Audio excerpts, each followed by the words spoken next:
ఇక భూముల వాల్యూ పెంపు. వ్యవసాయ భూముల కనిష్టంగా ఎకరాకు 2.75 లక్షల రూపాయలు.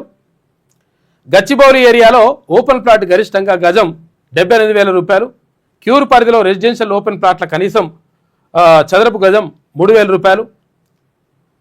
కాజాగూడలో గరిష్టంగా ఎకరం విలువ 30 కోట్ల రూపాయలు.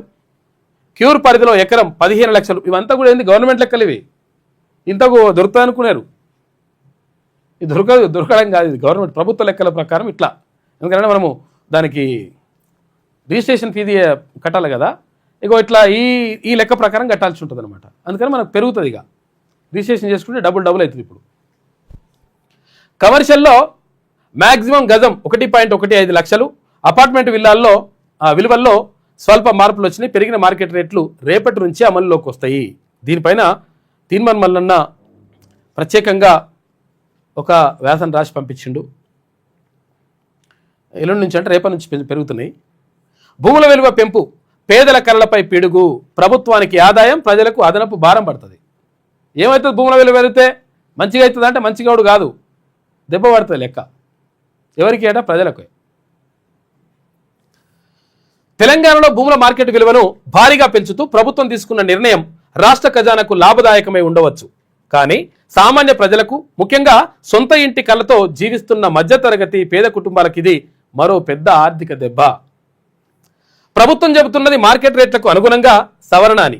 కానీ ప్రశ్న ఏమిటంటే, మార్కెట్ రేట్లు పెరిగాయని చెప్పి ప్రజలపై పన్నుల భారం మోపడం అభివృద్ధి ఎలా అవుతుంది? ఏమైతే మార్కెట్ రేట్లు పెరిగినాయని చెప్పేసి ఇక్కడ రిజిస్ట్రేషన్ ఛార్జీలు పెంచితే దీన్ని అభివృద్ధి అంటామా మనం? ఇప్పుడు అయ్యేటువంటి పని అవుతుంది, ఇక దెబ్బ పడుతుంటుంది లెక్క. పెంపు ఎంత?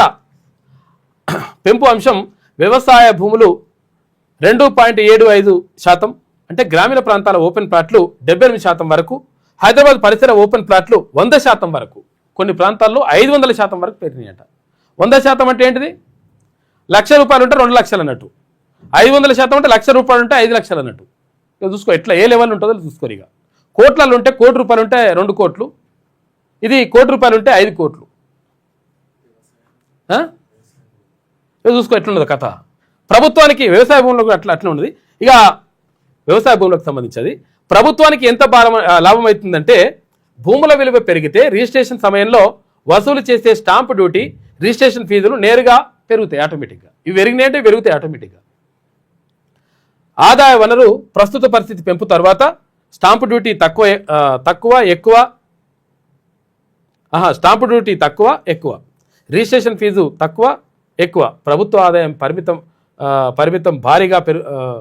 పరిమితంగా ఉంటుంది, భారీగా పెరుగుతుంది అని చెప్పేసి ఒక వార్త కనిపిస్తూ ఉంది. అంటే భూమి విలువ పెరగడం వల్ల ప్రజలకు ప్రత్యక్ష ప్రయోజనం లేకపోయినా ప్రభుత్వానికి మాత్రం అదనపు ఆదాయం వస్తుంది, ఇన్కమ్ వస్తుంది అన్నమాట. సామాన్యుడి జేబులపై ఎంత భారం పడుతుంది? ఒక మధ్యతరగతి కుటుంబం 30 లక్షల విలువైన ప్లాట్ కొనుగోలు చేస్తుందని అనుకుందాం. అంశం పాత విలువ కొత్త విలువ మార్కెట్ విలువను చూసుకుంటే, పాత విలువ 30 లక్షలు, కొత్త విలువ 45 లక్షలు. అంటే 4% పెరిగితే ఇది 1.20 లక్షలు, 1.80 లక్షలు రిజిస్ట్రేషన్ ఫీ పెరుగుతుంది, మరింత పెరుగుతుంది. అదనపు భారంతో మొత్తం కూడా లక్షల్లో ఇట్లా భారీగా పెరిగిపోతుంది. అంటే ఇది డబుల్ అవుతుంది అనమాట లెక్క. ₹1,00,000 అంటే 2 లక్షలు, ₹1,00,00,000 అంటే 2 కోట్లు. దానికి మనము ఏది స్టాంపు డ్యూటీ తర్వాత రిజిస్ట్రేషన్ ఫీజులు కట్టుకోవాలి. ఇది కేవలం ఒక ఉదాహరణ మాత్రమే. చాలా ప్రాంతాల్లో పెంపు 100% దాటితే భారం ఇంకా పెరుగుతుంది. ఇదేమో జస్ట్ 30 లక్షలు అంటే 45 లక్షలు అంటే 50% పెరుగుతున్నాయి. ఇక్కడ 100% అంటే డబుల్ కావడం అన్నమాట. తెలంగాణలో సొంత ఇల్లు లేని కుటుంబాలు 2021 జనాభా లెక్కలు, NSSO తర్వాత NFHS వంటి అధ్యయనాలు చెబుతున్న వాస్తవం ఏమిటంటే, తెలంగాణలో లక్షలాది కుటుంబాలకు ఇంకా సొంత ఇల్లు లేదు. పరిస్థితి ఎట్లుంది? పేదలు స్థలం కొనలేని పరిస్థితి ఉంది. మధ్యతరగతి ఏమో అప్పుల్లో ఇల్లు కొనుగోలు చేస్తున్నారు. యువతనేమో సొంత ఇంటి కలకు దూరంగా ఉన్నారు. వలస కార్మికులు అద్దె ఇళ్లపైనే ఆధారపడుతున్నారు. ఎవరెవరి పరిస్థితి ఎట్లుందంటే ఇట్లుంది. ఇలాంటి సమయంలో స్థలాల విలువలు పెంచడం ప్రజా వ్యతిరేక చర్యగా కనిపిస్తుంది. ఎవరికి లాభం అవుతుంది? ఇక్కడ ప్రభుత్వం అధిక ఆదాయం పొందుతుంది. పెద్ద రియల్ ఎస్టేట్ కంపెనీలు భూముల విలువ వాళ్ళ విలువ పెరుగుతుంది. ఏమవుతుంది, అలా రియల్ ఎస్టేట్ కంపెనీలకు బాగా పెరుగుతుంది. గవర్నమెంట్ రేట్లో పెరిగినారు ఆయన మాకు కూడా పెరుగుతున్నాయని చెప్పేసి పెంచేస్తారు వాళ్ళకు లాభం జరుగుతుంది. పెద్ద భూస్వాములు ఆస్తి విలువ పెరుగుతుంది, బ్యాంకులు అధిక లోన్లు ఇస్తాయి. ఏమవుతుందంటే భూముల విలువ పెరిగితే లోన్లు ఎక్కువ ఇస్తాయి. అంటే భూములు ఉన్న వాళ్ళకి సంబంధించి ఇప్పుడు కొనాలనుకున్న వాళ్ళకి పరిస్థితి ఏంది, కొనాలనుకున్న కదా దెబ్బ పడేది. ఇప్పుడు ఇక్కడ అమ్మేటోళ్ళకి ఏముండదు కదా, కొనాలనుకున్న వాళ్ళకే దెబ్బ పడుతుంది. కాబట్టి ఎక్కువ రియల్ ఎస్టేట్ వ్యాపారం చేసేటువంటి కంపెనీలు ఉంటాయి కదా, ఆ కంపెనీలకు ఏం కాదు, ఎవడైతే కొంటాడో వాళ్ళ నడ్డి విరుగుతుంది. నడ్డి విరిగేది ఎవరిదంటే పేదవాడిది, సామాన్యుడిది. కాకపోతే ఏంటంటే ఒకవేళ ఆస్తులు ఉన్న వాళ్లకు బ్యాంకులు లోన్లు మాత్రం కొంతవరకు అవకాశం ఉంటుంది. అది అంతవరకు ఓకే.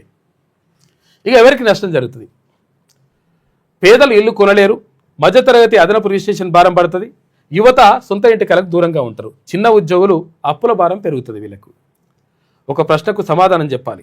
తెలంగాణ ప్రభుత్వం చెప్తున్న సామాజిక న్యాయం అంటే ఏమిటి? ఒకవైపు ఇందిరమ్మ ఇల్లు ఇస్తామని చెబుతున్నారు, మరోవైపు స్థలాల రిజిస్ట్రేషన్ ఖర్చులు పెంచుతున్నారు.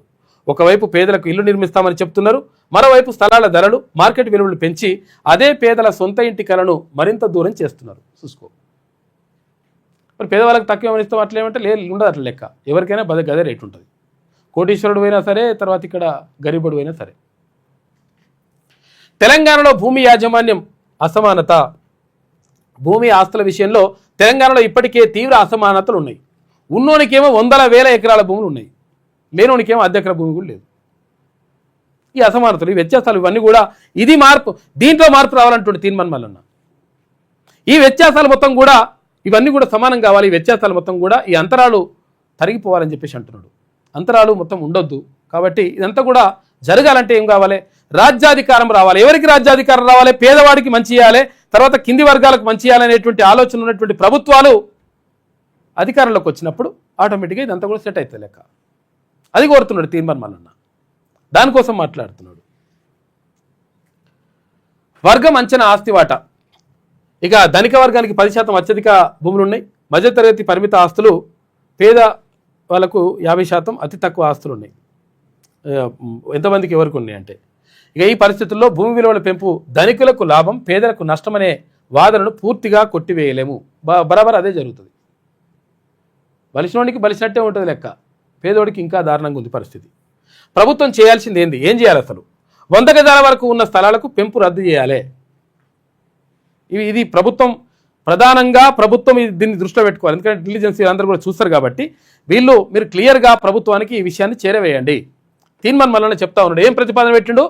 ఒకవేళ 100 గజాల లోపు ఎవరైనా ఉంటారో వాళ్ళకు రిజిస్ట్రేషన్ ఫీజులు తగ్గించాలి. ఎందుకంటే వాళ్ళు పేదవాళ్ళు కాబట్టి. బలిసిన వాళ్ళు ఆటోమేటిక్గా అది వేరే విషయం ఉంటుంది. 100 గజాల వరకు ఉన్న స్థలాలకు పెంపు రద్దు చేయాలి. మొదటిసారి ఇల్లు కొనే వారికి స్టాంపు డ్యూటీ మినహాయింపు ఇవ్వాలి. ఎందుకంటే అసలే ఇల్లు లేనోడా, స్టాంపు డ్యూటీలో మినహాయింపు ఇవ్వాలి. పేద మధ్యతరగతి కుటుంబాలకు ప్రత్యేక రిజిస్ట్రేషన్ రాయితీలు ఇవ్వాలి. ఇక రియల్ ఎస్టేట్ ఊహాజనిత ధరల నియంత్రణకు ప్రత్యేక చట్టం తీసుకురావాలి. ఏమంటాడు? పెరుగుతుంది కోకాపేటల 237 కోట్లు. 237 కోట్లు అంటే 200 కొనగలుగుతారా? అసలు యాక్చువల్ నిజంగా సాధ్యమవుతుందా? అరే ప్రభుత్వ భూమినే 237 కోట్లకు కొంటున్నారు. ఇక మామూలు భూమిని ఎట్లుంటుంది లెక్క? అంటే ఊహాజనితంగా ఇట్లా మొత్తం కూడా ఊహల లోకంలో చెప్తుంటారు. రియల్ ఎస్టేట్ ఉంటుంది. ఇప్పుడు ఇక అటు పేపర్ల మీద అమ్ముతుంటారు. కొంతమంది లంగ కొడుకులు ఉన్నారు, వాళ్ళు పేపర్ల మీదనే మొత్తం కూడా, అంటే జస్ట్ ఇట్లా పోస్టర్ తయారు చేస్తారు. పోస్టర్ తయారు చేసి నాకు బాడ భూమి ఈడ భూమి అంటారు, పైసలు కట్టించుకుంటూ చాలా మంది ఇబ్బంది పడుతున్నారు. కొన్ని వేలాది మంది, లక్షలాది మంది పేద మధ్యతరగతి కుటుంబాల నుంచి ఇన్స్టాల్మెంట్ల రూపంలో డబ్బులు కట్టి ఆ తర్వాత భూమి ఏడు ఉండదు, మన్ను ఉండదు. వాడు 10 ఎకరాల భూమి అంటే 1000 ఎకరాల భూమికి అమ్మేస్తాడు. వాడు 700 భూమి అంటే ఆ 10 ఎకరాల భూమి 1000 మందికి చూపిస్తాడు. ఇంకో ఇట్లా మొత్తం కూడా రకరకాలుగా ఇబ్బంది పడుతున్నటువంటి పరిస్థితి ఉన్నది. కాబట్టి ఇటువంటివి కూడా నడుస్తుంటాయి అన్నమాట. ఊహాజనితమైనటువంటి ధరల నియంత్రణకు ప్రత్యేక చట్టం తీసుకురావాలి. పట్టణ పేదల కోసం భూమి బ్యాంకు ఏర్పాటు చేయాలి. ఎందుకంటే ప్రభుత్వ భూమిని అంతా కూడా అమ్ముకుంటూ వస్తున్నది ప్రభుత్వం. ఇప్పుడు ప్రభుత్వం కానీ, గతంలో ఉన్నటువంటి బీఆర్ఎస్ ప్రభుత్వం కానీ, గతంలో ఎవరు వైఎస్ రాజశేఖర రెడ్డి ఉన్నప్పుడు ఎస్ఈజెడ్ల పేరుతోటి భూమిని ఖతం చేసే కార్యక్రమం చేసిండ్రు. భూముల అమ్మకం అనేటువంటి జరగదు అసలు. యాక్చువల్గా ఇది చాలా దుర్మార్గమైనటువంటి నిర్ణయం. ఇది ప్రభుత్వం భూములు అమ్ముకుంది. ఇప్పుడు మొత్తం అమ్మిన తర్వాత ఏం అమ్ముకుంటారు? ఇంకా కాబట్టి ఇది పట్టణ పేదల కోసం భూమిని బ్యాంక్ చేసి పెట్టాలి. తర్వాత ఎప్పుడైనా అవసరాలు, భవిష్యత్ అవసరాల కోసం దాన్ని చేసి పెట్టాలి. భూమి అనేది కేవలం పెట్టుబడి కాదు, అది ఒక కుటుంబ భద్రత, ఒక తండ్రి జీవితకాల కళ, ఒక యువకుడి భవిష్యత్తు, ఒక తల్లి గౌరవం. భూమి అంటే ఇది. ప్రభుత్వాలు ఖజానా నింపుకోవడం కోసం ప్రజల కళలపై పన్నులు వేయకూడదు. పేదవాడి ఇంటి కళను కాపాడడమే నిజమైన సంక్షేమ పాలన. భూముల విలువల పెంపు వల్ల ప్రభుత్వానికి ఆదాయం రావచ్చు, కానీ పేద ప్రజల ఆశలు, మధ్యతరగతి కళలు ఖరీదైపోతే ఆ అభివృద్ధి ఎవరి కోసం అని చెప్పేసి తీన్మాన్ మల్లన్న ఎమ్మెల్సీ, తెలంగాణ రాజ్యాధికార పార్టీ రాష్ట్ర అధ్యక్షుడు తీన్మాన్ మల్లన్న ప్రత్యేకంగా వ్యాసం పంపించిండు.